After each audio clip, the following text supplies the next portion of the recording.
अक्सर दिखाई नहीं देता पर शामिल ज़रूर होता है।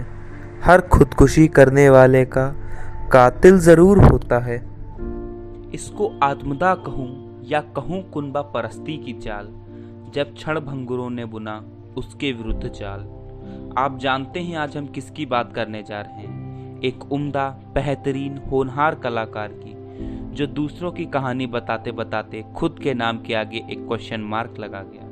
सुशांत सिंह राजपूत। एक बिहार का लाल हुआ बेहाल, वजह जो पूछे कोई तो कह देना निर्बल था वो। काले सच से वंचित था वो, आकाओं के सामने झुक ना सका, तभी इस दुनिया में टिक ना सका, तभी इस दुनिया में टिक ना सका। कभी कभी मुझे रामाधीर सिंह की बातें सही लगती हैं कि जब तक इस दुनिया में सिनेमा है लोग चूतिया बनते रहेंगे। सुशांत ने खुद को नहीं मारा, उसको मारने में हाथ आपका, हमारा और काले सिनेमा का है। एक इंसान जो ऑल इंडिया रैंक 7 ला सकता है वो कमजोर। एक छोटा इंसान जो जमीन से आसमां तक का सफर खुद अकेले काट सकता है वो दुर्बल।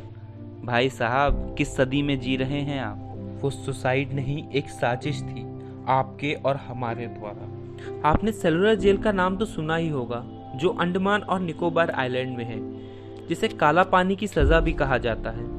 इसमें इंसान को एक बंद अंधेरे कमरे में अकेले छोड़ दिया जाता है। इसे दुनिया की सबसे बड़ी सजा भी कहा गया है, जो हमने सुशांत को बिना आइलैंड भेजे दे दी थी, क्योंकि उसने बहुत ही कम समय में वो मुकाम हासिल कर लिया था जो शायद ही किसी पुराने अभिनेता के बच्चों ने देखा होगा। और फिर चालू हुआ ये सिलसिला मेंटल टॉर्चर का, जहां हर जगह उसकी हंसी उड़ाई गई।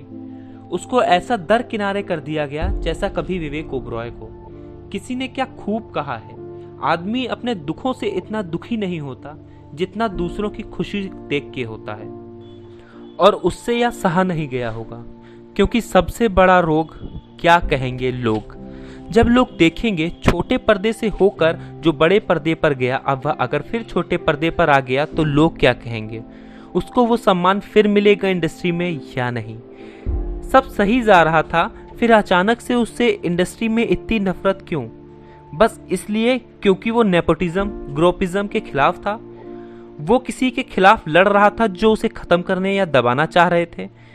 बस इसलिए क्योंकि उसका अपना इंडस्ट्री में कोई गॉडफादर नहीं था। बस इसलिए क्या? क्यों इंडस्ट्री के लोग उसके लिए आगे नहीं आए? क्यों करण जौहर, सलमान खान उसको इंडस्ट्री का हिस्सा नहीं मानते थे? क्यों हर बार उसका मजाक उड़ाया जाता था? क्या सोनम कपूर, आलिया भट्ट, करीना कपूर अपने पिता के बदौलत यहाँ नहीं आई? तो क्या वो सुशांत के नाम पर यह जताती थी कि वो उसे जानती नहीं? क्यों स्टार के बच्चों को हर अवार्ड शो में अवार्ड दिया जाता था जबकि उनसे अच्छा भी उस नॉमिनेशन लिस्ट में होता था? क्यों? अगर आप जानवी, आलिया, अर्जुन, टाइगर, सूरज, आयुष, सोनम, प्रीति, अनन्या, वरुण के फैन हैं तो आप भी सुशांत की मौत के उतने ही जिम्मेदार हैं जितना ये सिनेमा। क्योंकि अगर छिछोरे बेकार फिल्म थी तो स्टूडेंट ऑफ द ईयर भी 2 कौड़ी की पिक्चरें थी। क्योंकि अगर मशान में विक्की कौशल का बेस्ट डेब्यू नहीं था तो हीरो में सूरज पाचौली का भी बेस्ट डेब्यू नहीं था। चमगादड़ों को उल्टा लटकाने से वो मोर नहीं बन जाते। और अगर इसके बाद भी आप नहीं बोले तो आपको कोई हक नहीं है सुशांत के सपोर्ट में बोलने का, और लानत है आपके ऐसे चुप रह के बैठने पर।